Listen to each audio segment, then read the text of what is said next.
15장. 이후에 여호와의 말씀이 환상 중에 아브람에게 임하여 이르시되 아브라함아, 두려워하지 말라. 나는 내 방패요 너의 지극히 큰 상급이니라. 주 여호와여, 무엇을 내게 주시려 하나이까? 나는 자식이 없사오니 나의 상속자는 이 다메섹 사람 엘리에셀이니이다. 주께서 내게 씨를 주지 아니하셨으니 내 집에서 길린 자가 내 상속자가 될 것이니이다.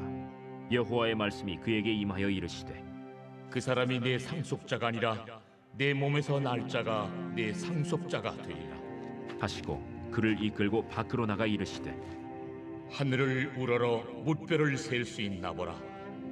내 자손이 이와 같으리라. 아브람이 여호와를 믿으니 여호와께서 이를 그의 의로 여기시고 또 그에게 이르시되 나는 이 땅을 내게 주어 소유를 삼게 하려고 너를 갈대아인의 우르에서 이끌어낸 여호와니라. 주 여호와여, 내가 이 땅을 소유로 받을 것을 무엇으로 알리이까?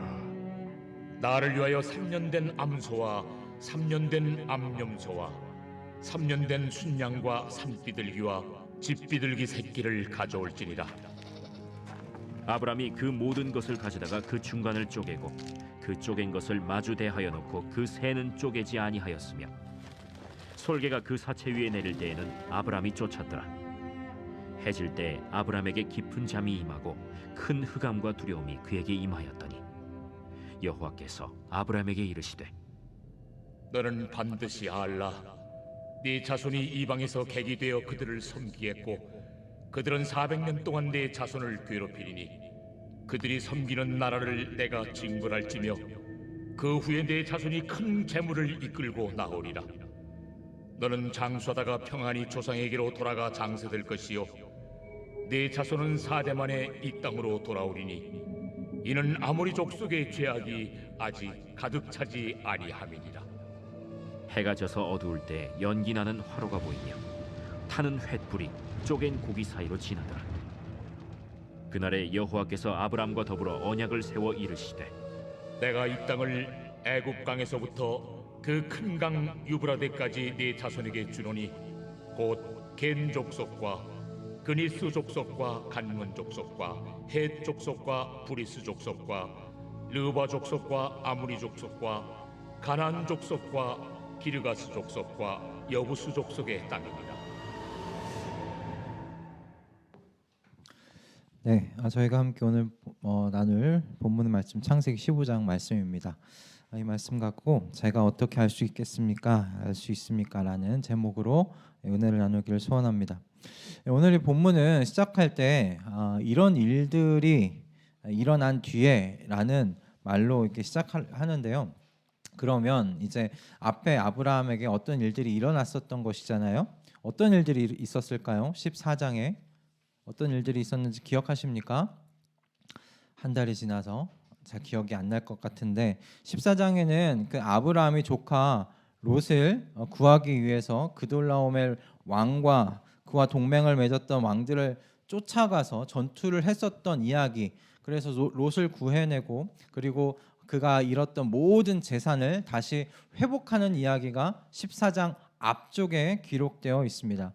그때 아브라함이 승리했던 전쟁은 정말 하나님께서 도우신 전쟁이었습니다. 그렇죠? 아브라함이 자신이 길렀던 사병이 몇 명이었죠?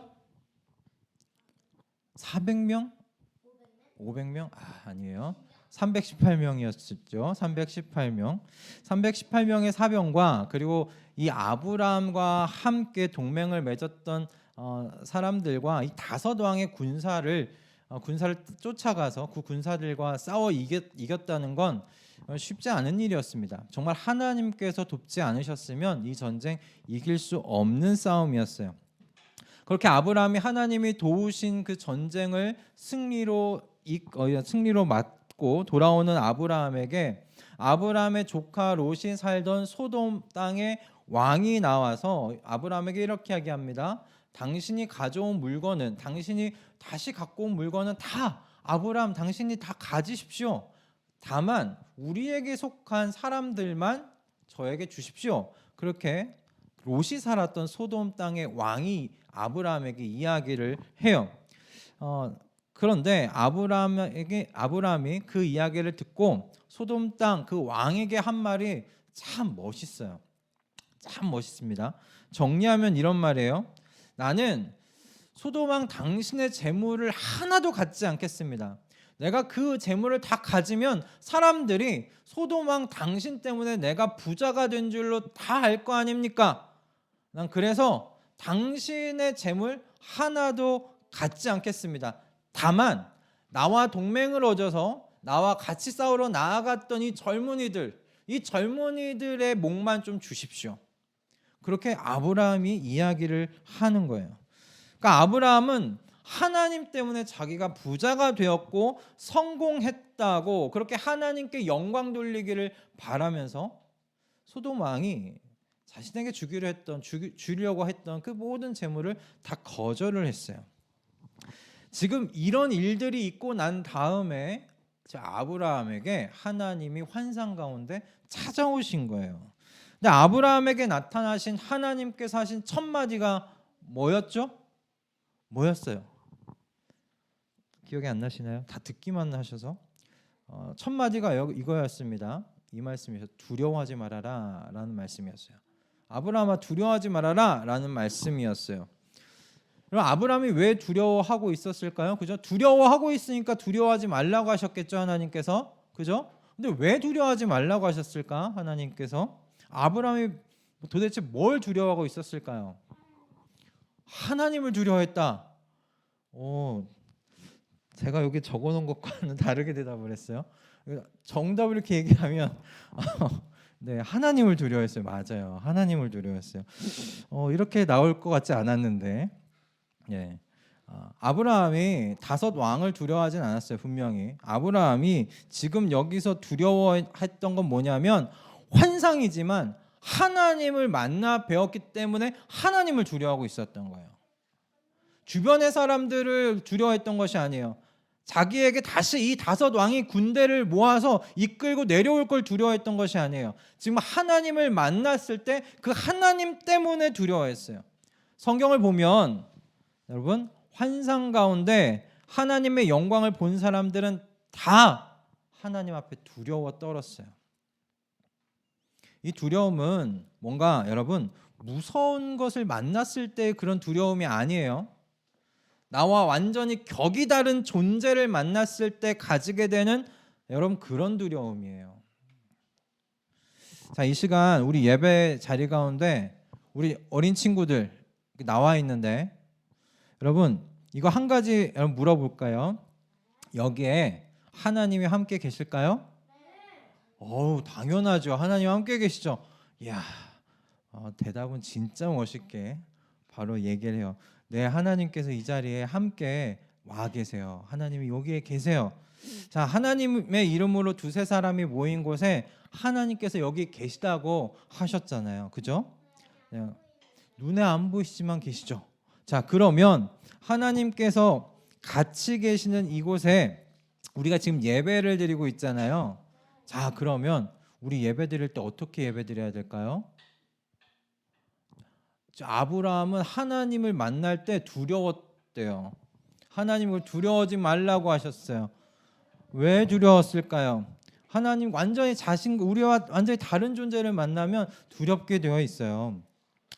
물론 우리가 봐봐요. 한 나라의 여러분 대통령을 만나러 갈 때 여러분 그냥 이렇게 갈까요? 어떻게 하고 갈까요?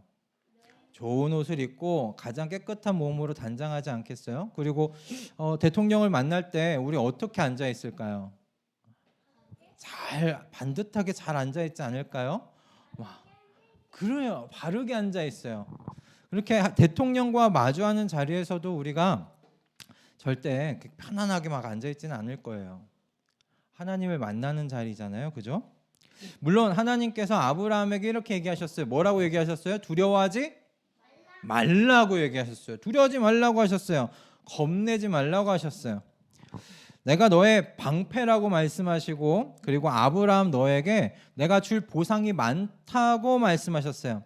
하나님께서 아브라함에게 찾아오신 건 아브라함을 두렵게 만들려고 오신 것이 아니라 아브라함에게 주실 것이 있기 때문에 찾아오셨다고. 아브라함 너 두려워하지 마, 무서워하지 마라고 말씀하신 거예요. 하나님께서 먼저 아브라함이 가지고 있었던 그 두려운 마음을 풀어주고 계세요.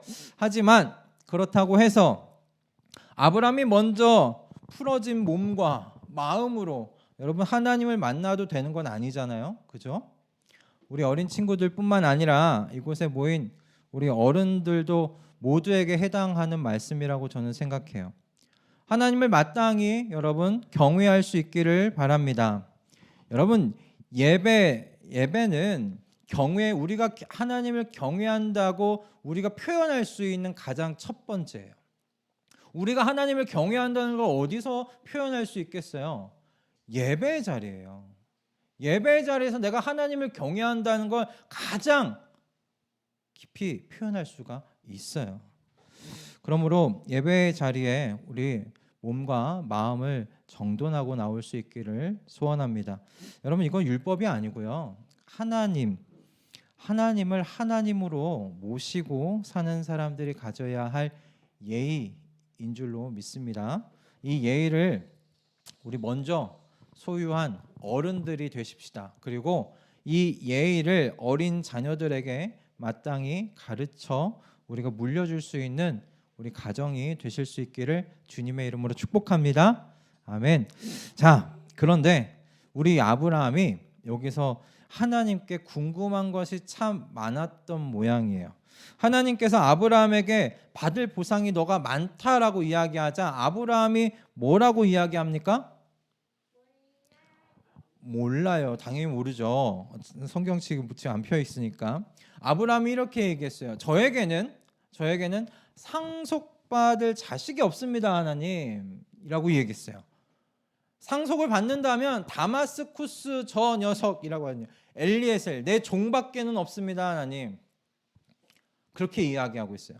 이게 무슨 말이겠습니다. 무슨 말이겠어요? 자녀가 없다. 그러니 내가 보상을 많이 받아도 하나님 이 보상이 저에게 아무런 의미가 없습니다. 지금 아브라함이 그 이야기를 하고 있는 거예요. 하나님께. 하나님께서 아무리 많은 보상을 주신다 할지라도 내 이 보상, 이 많은 재산 물려받을 자손이 없습니다. 만약에 물려받는다고 한다면 이 종 엘리에셀밖에 없어요. 하나님. 제게 이 보상이 무슨 소용이 있겠습니까?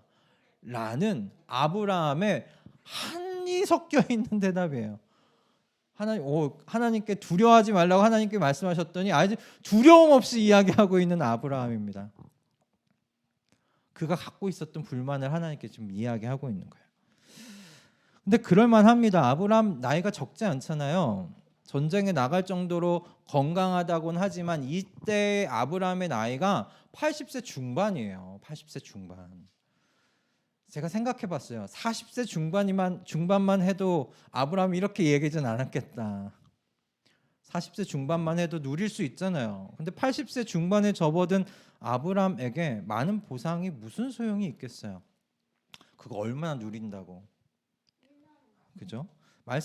이 말씀이 그리 기쁜 소식은 아니었을 거예요. 그러자 하나님께서 아브라함을 바깥으로 데리고 나가십니다. 바깥으로 데리고 나가셔서 하늘에 있는 무별들을 다 보여주시면서 아브라함에게 이렇게 분명히 말씀하셨죠. 자, 저 별들을 봐라. 저렇게 셀 수 없이 많은 별들과 같이 내가 너의 자손을 그렇게 많이 낳게 해줄 거다. 너의 자손이 저 수 없이 많은 별들과 같이 될 거다라고 이야기합니다. 아브라함이 하나님의 이 말씀을 믿어요, 믿지 않았나요? 믿어요. 그렇죠. 80세 중반의 나이임에도 불구하고 저 별과 같이 많은 자손을 주겠다고 말씀하신 하나님의 이 말씀을 믿었어요. 하나님께서 이 아브라함의 이 믿음을 그래 옳다. 정말 옳다. 내 앞에 정말 옳은 태도야 라고 칭찬을 하셨어요. 자, 그런데 문제는 이겁니다. 이런 아브라함도 땅을 주시겠다고 하셨던 이 하나님의 말씀에는 좀 다르게 반응했어요. 오늘 이 본문 15장에는 두 가지 하나님께서 말씀하셨어요. 첫 번째, 자손을 주시겠다고 말씀하시고, 두 번째 7절 이후는 땅에 대한 말씀을 하세요. 내가 땅을 너한테 줄 거야. 너 자손한테 줄 거야. 말씀하세요. 그런데 하나님께서 땅을 주시겠다고 말씀하신 이 말씀에는 아브라함이 다르게 반응해요. 어떻게 반응하느냐? 아브라함이 이렇게 얘기합니다. 이 땅을 차지할 것을 제가 어떻게 할 수 있습니까? 하나님께서 내가 땅을 주시겠다고 하셨는데 아브라함의 반응이 이거예요. 이 땅을 제가 차지할 것이라는 걸 제가 어떻게 알 수 있을까요, 하나님? 하나님께 증표를 달라고 이야기합니다. 증표. 여러분, 이것은 아브라함이요, 하나님의 말씀을 믿지 못하겠다는 의미가 아니에요. 아브라함은 그 누구보다도 하나님을 신뢰해서 이 자리까지 나온 사람이잖아요. 그의 고향을 버리고 떠났고요, 아버지의 집을 떠난 사람이에요. 그렇게 하나님을 신뢰함으로 그 모든 것을 버리고 하나님을 따라온 사람이에요. 그리고 하나님께서도 앞에서 아브라함의 믿음을 인정해 주셨잖아요. 저 별들과 같이 많은 자손들을 너희에게 줄 거다. 그 말을 믿은 아브라함을 인정해 주셨어요. 그러니까 아브라함의 한 말은 이게 뭐냐면, 앞으로 하나님의 말씀이 말씀하신 대로 될 거라는 보장을 좀 주십시오. 저에게 좀 보여주세요. 증표를 저한테 좀 보여주세요. 라는 말씀이에요. 예를 들면 이런 말이죠. 오늘 우리가 어딜 갔는데, 여러분이 각자 어디 갔는데 너무 마음에 드는 집을 보러 갔다고 얘기를 해봅시다. 근데 너무 마음에 드는 집을 봤어요. 근데 그 집주인이 나와서 이렇게 집주인이 나와서 만나가지고 집주인과 이야기를 하는데, 집주인이 우리의 사정을 다 듣더니 그럼 이 집 공짜로 줄게요. 그냥 와서 살아요. 그러는 거예요. 좀 말도 안 되는 일들이지만 이런 일이 일어났다고 여러분 가정을 한번 해봅시다. 여러분, 근데 지금 이야기가 뭘로만 지금 되고 있어요? 말로만 지금 이어지고 있어요. 말로만. 물론 이 집주인이 진심으로 내게 이 집을 줄 거라는 걸 믿지만 필요한 게 있잖아요. 정말 이대로 될 거라는 걸 필요한 증표가 하나 있으면 좋잖아요. 그죠? 그래서 주인에게 증표를 달라고 이야기하는 겁니다. 차마 아마 이런 일이 일어나면 차마 증표를 달라고 우리 입으로 이야기하기 힘들겠지만, 아브라함은 담대하게 하나님께 증표를 보여달라고 이야기를 했어요. 어떻게 할 수 있습니까? 이 일이 정말로 일어날 거라는 걸. 하나님께서 자기 자신들에게 이 땅을 주실 것을 믿지만 그 일이 그대로 일어날지를 알 수 있는 증표를 내게 좀 보여주십시오. 내게 좀 주십시오. 사실 하나님께서 아브라함의 이 요청을 못 들은 척 하실 수 있다고 저는 생각해요. 야, 내가 말했으니까 너는 믿기만 하라고 말씀하실 수 있다고 저는 생각해요. 왜냐하면 하나님께서 온 세상을 창조하신 분이시잖아요. 다스리고 계시는 분이시고 통치하시는 분이시잖아요. 7절에 하나님께서 아브라함에게 땅을 주시겠다고 말씀하신 건, 말씀하실 때 가장 먼저 처음에 얘기하신 건 나는 주다라는 말씀이었어요. 나는 주다. 나는 주다라고 하신 그 말씀이 의미가 뭐겠습니까? 이 온 세상이 다 내 것이라는 주장이죠. 그러므로 하나님께서 이 땅을 누구에게 줄 것이는지 누가 정할 수 있어요? 하나님이 정해요. 이 땅을 누구한테 줄지는 내가 정한다는 거예요. 그러니 내가 너한테 이 가나안 땅 주겠다는 거예요. 그러니까 한국 땅을 이은미에게 주겠다고 하나님이 정하실 수 있어요. 미국 땅을 여운이에게 주겠다고 정하실 수 있다는 말씀이에요. 온 세상이 다 하나님의 것이니까요. 그래서 하나님께서는 아브라함에게 이 가나안 땅을 주시기 위해 갈대아 우르에서 나오게 하셨다고 말씀하시는 거예요. 내가 주니까, 내가 주인이니까. 그러니 아브라함이 요구하는 이 증표, 이 일이 그대로 될 거라는 이 증표 달라고 하는 이 말씀, 이 요구에 하나님께는 이렇게 반응하실 수 있어요. 야, 내가 주다, 내가 주인이다, 그런 게 필요해. 내가 주겠다고 하면 주는 거야. 넌 그냥 받기만 해 라고 말씀하실 수 있지 않겠습니까? 그런데 우리 하나님께서 아브라함에게 어떻게 반응하시는지를 보세요. 먼저 아브라함에게요, 이 땅을 줄긴 줄 건데 당장 너가 받지는 못할 거야 라고 설명까지 하세요. 그렇죠?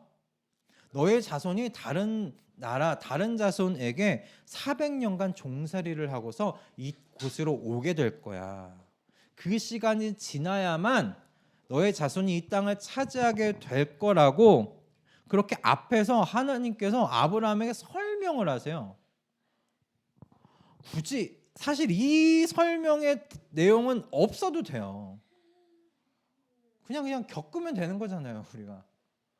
그런데 하나님께서 아브라함에게 일일이 다 설명해 주시면서 이 땅이 결국엔 너의 것이 되겠지만 지금은 아니야 라고 정말 자세하게 이렇게 설명을 해주고 계세요. 그런데 오늘의 이 이야기의 하이라이트는 여기가 아니에요. 하나님께서 증표를 달라는 아브라함의 요청에 하나님 스스로가 증표가 되어주세요. 오늘 본문 10절의 말씀인데요, 여러분. 하나님께서 아브라함에게 희생 제물을 몸통을 쪼개어 서로 마주보게 해놓고 차려놓으라고 하셨죠. 오늘 그림에도 여러분 보시면 짐승 양쪽에 있고 그 안쪽으로 빨간색 길이 있는데 그게 아마 피일 거예요. 짐승을 반으로 쪼개고 그 양쪽에 갈라놓고 그 사이에 길을 만들어 놓아요. 여러분, 이렇게 하는 이유는 뭐냐면 당시 고대 근동에서 계약을 체결할 때 쌍방이 각자 계약을 체결할 사람들이 그 반으로 쪼개놓은 길을 함께 걸어갔어요. 그렇게 한 이유가 무엇이냐면, 행동의 이유가 만일 한쪽이 이 약속을 깨면 이 반으로 쪼개진 짐승과 같이 되겠다는 결의예요. 여기 죽은 짐승에게 행해진 대로 나에게 행하시오라는 거예요. 그런 상징적인 의미가 있어요. 그러니까 고대 근동에서 이렇게 계약을 체결한다는 건 무슨 의미가 있겠어요? 이 약속은 내가 반드시 지키겠다는 의지와 각오죠. 그런데 지금 하나님께서 이와 같은 의미를 가지고 있는 계약 체결 의식을 지금 직접 행하세요.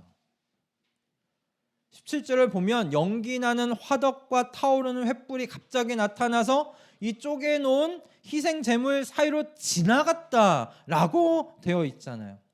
하나님께서 홀로 희생 제물 사이로 지나가셨어요.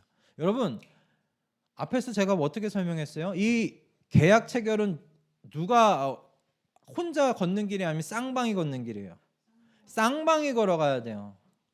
정말 계약이 체결될 거면 하나님이요, 아브라함아 너도 옆에 서, 그리고 같이 걸어갔어야 돼요.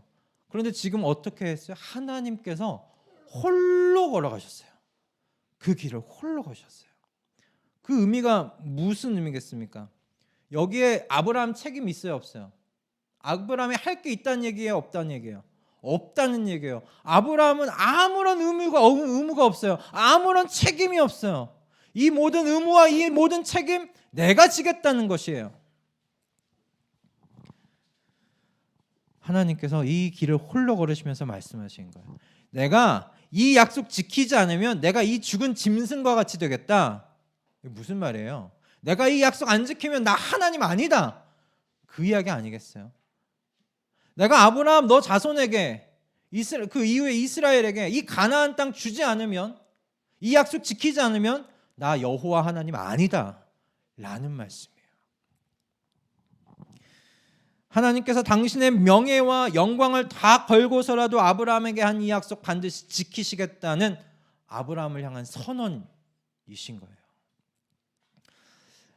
여러분, 아브라함이 얼마나 놀랐을까요? 저는 이 본문을 이렇게 묵상하면서 아브라함이 정말 놀랬을 것 같아요. 아브라함이 하나님께 그렇게 마음 가운데 이야기했을 거예요. 하나님, 제가 감히 뭐라고, 제가 도대체 뭐라고 이렇게까지 하십니까? 그러셨을 것 같아요. 저는 이 정도까지 증표를 원한 게 아니에요 라고 하지 않았을까 싶어요. 아브라함은 아무것도 할 것도 없고 아브라함이 그저 할 거는 그저 하나님이 주시겠다고 하신 이 땅에 대한 선물을 믿음으로 받으면 되는 것뿐이에요. 그냥 받으면 돼요. 믿음으로. 그렇지 않습니까? 지금 하나님이 다 하시겠다는 거잖아요. 그래서 아브라함과 이 하나님께서 맺은 이 언약을 15장의 이 언약을 은혜의 언약이라고 이야기해요. 은혜의 약속이라고 이야기해요. 왜요? 그냥 무조건적으로 받는 거예요. 아브라함이 할 것도 없이. 그리고 실제로 하나님께서요 아브라함의 자손 이스라엘에게 가나안 땅을 주셨어요. 자, 여러분, 그런데 이 언약을 저희가 아직까지 우리가 살펴보는 이유가 뭘까요? 하나님께서 은혜 가운데 가나안 땅을 선물로 아브라함의 자손에게 주시겠다고 한 이 약속 이루어졌어요? 안 이루어졌어요? 이루어졌어요. 그죠? 우리 어린이들도 다 알아요. 이루어졌어요. 그런데 이 이루어진 약속을 오늘 우리가 왜 살펴봐야 하는 거냐라는 거예요. 이게 우리가 무슨 상관이 있는 약속이길래 우리가 지금 봐야 되는 거냐는 거예요. 생각해 봐야 되는 거냐는 거예요. 아주 큰 의미가 있어요. 여러분, 아브라함과 하나님 사이에 맺은 이 약속의 내용이요, 저와 여러분이 받은 구원의 내용과 매우 유사해요. 어떻게 보면 똑같아요. 이 언약의 내용을 통해서 여러분, 저와 여러분이 얼마나 은혜 속에서 구원받았는지를 묵상할 수 있어요. 여러분, 구약에서 땅에 대한 이야기가 2번 나오거든요. 하나는 여기 가나안 땅에 대한 이야기가 나와요. 또 다른 땅은 어딜까요? 또 다른 땅에 대한 이야기가 2번 나오는데 여리고성, 이스라엘, 다 가나안 땅이잖아요. 가나안 땅 말고 또 다른 땅. 지구, 비슷했는데, 네, 어딜까요? 또 다른 땅. 그것도 다, 네, 러시아 성경에 안 나오는데 구약에 길어질 것 같으니까 하나 말씀드릴게요. 여러분, 하나는 가나안 땅이고요, 하나는 에덴 동산이에요. 에덴 동산이란 땅이 나와요. 그죠? 두 번 나와요, 땅이. 여러분, 하나는 에덴 동산, 또 하나는 아브라함에게 약속하신 가나안 땅 2번이 나와요. 근데 신약에서 여러분, 땅이 나와요. 어느 땅일까요? 네? 한 번 더 하나님께서 약속하신 땅이 나와요. 신약에서 어느 땅일까요? 여러분이 약속받은 땅이 있어요. 다 여기 다 지주들이에요. 다 땅을 받았어요. 어느 땅일까요? 집. 이들, 네, 집이 있었으면 좋겠습니다. 내 집이 있었으면 좋겠습니다. 자, 마지막으로 얘기할게요. 우리가 받은 다 땅이 무엇이냐면 새 하늘, 새 땅에 대한 약속을 받았어요. 여러분들이 다 새 땅에 대한 약속을 받은 사람이에요. 아브라함이 가나안 땅을 약속받았던 것처럼 저와 여러분은 다 새 땅에 대한 약속을 받은 사람이에요. 다른 말로 하나님 나라에 대한 약속을 여러분들이 다 받았어요. 자, 그러면 우리는 아브라함과 같이 하나님께 질문해 볼 수 있어요. 주님께서 내게 하나님 나라 새 땅을 주시겠다고 말씀하셨는데 그럼 그 새 땅을 얻게 될 것이라는 걸 우리가 어떻게 할 수 있겠습니까? 질문할 수 있지 않겠어요? 아브라함과 똑같이. 그렇죠? 여러분이 다 지금 새 하늘과 새 땅, 그 하나님의 나라를 다 받게 될 거라는 걸 믿으십니까? 아멘. 확신하십니까? 어떻게 확신하십니까? 도대체 어떻게 그것을 어떻게 아십니까? 무엇으로? 그냥 느낌적인 느낌으로? 아니면 하나님께서 자신이 하신 말씀은 바꾸실 수 없는 하나님이시니 반드시 그 약속을 지키실 거라고 그냥 그렇게 믿는 겁니까? 2번입니까? 네, 분명히 하나님께서 그렇게 말씀하시면 우리 그저 믿음으로 기다려야 합니다. 하나님께서는 분명히 그렇게 하실 거예요. 그런데 하나님께서요, 아브라함에게도 그냥 무조건 기다리라고, 무조건 믿으라고 말씀하지 않으셨잖아요. 그죠? 그것처럼 우리에게도 그렇게 일하셨어요.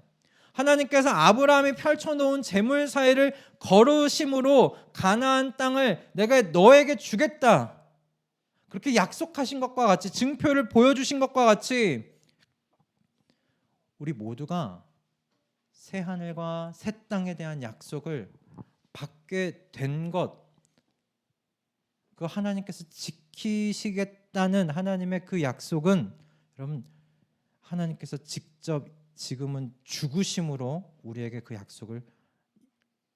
약속이 반드시 이루어질 것을 보여주셨어요. 하나님께서 직접 십자가 위에서 제물이 되셨어요. 과거에는 제물 사이를 지나가셨지만 오늘날 십자가 위에서 직접 제물이 되셨어요. 죽으셨어요, 십자가 위에서.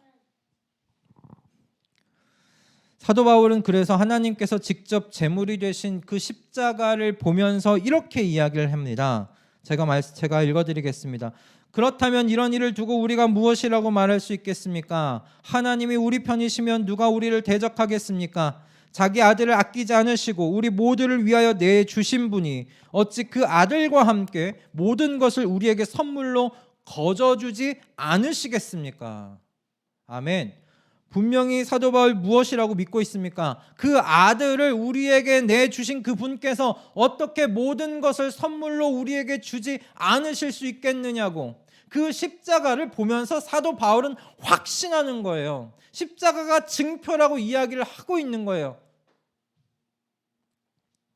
여러분, 정말 그렇지 않습니까? 아브라함이 가나안 땅을 봤는데 정말 아무것도 하지 않은 것처럼 저와 여러분도 예수 그리스도께서 십자가에서 죽으심으로 말미암아 우리도 아무것도 하지 않은 채 새하늘과 새 땅을 그저 믿음으로 선물로 받게 된 것이에요. 저와 여러분이 우리 중에 누가 새하늘과 새 땅에 지분이 있으신 분 계십니까? 내가 뭔가를 했다, 그래서 내가 얻게 되었다 말할 수 있는 분 계십니까? 아무도 없습니다. 하나님께서 다 하셨습니다. 선물로 그저 받았습니다. 그래서 우리가 가만히 주님께 여쭤보게 되는 거예요.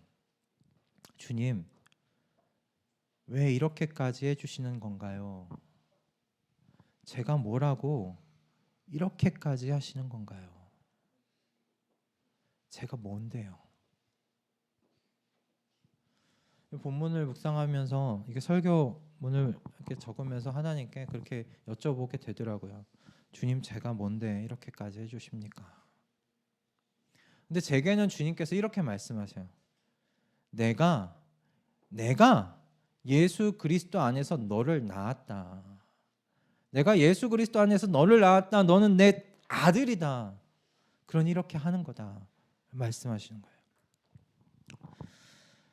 주님께서 이런 이유로 인해서 오늘 하나님의 자녀들에게, 우리 모두에게 이렇게 말씀하신다고 저는 생각합니다.